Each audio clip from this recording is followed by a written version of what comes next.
صلو علی الحبیب صلی اللہ تعالی علی محمد صلی اللہ علیہ وسلم۔ ماہ رجب المرجب کی 27ویں شب کے خاص نوافل، ہر دعا قبول ہونے کا ایک خاص وظیفہ۔ شیخ طریقت امیر اہل سنت مولانا الیاس عطار قادری دامت برکاتہم العالیہ ماہ رجب المرجب کی 27ویں شب کے بارے میں کچھ یوں لکھتے ہیں: ماہ رجب میں ایک رات ہے، اس میں نیک عمل کرنے والے کو 100 برس کی نیکیوں کا ثواب ہے، اور وہ رجب کی 27ویں شب ہے جو اس میں 12 رکعت اس طرح پڑھے کہ ہر رکعت میں سورۃ الفاتحہ اور کوئی سی ایک سورت، اور ہر 2 رکعت پر التحیات پڑھے، اور 12 رکعت پوری ہونے پر سلام پھیرے۔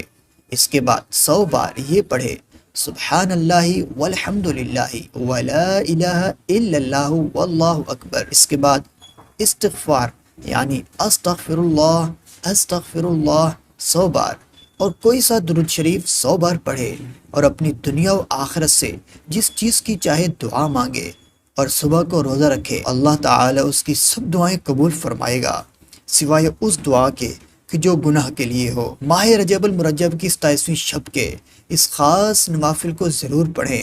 دوست احباب میں اس وظیفے کو شیئر کریں، کیونکہ سال میں صرف ایک بار اس وظیفے کے پڑھنے کا موقع آتا ہے۔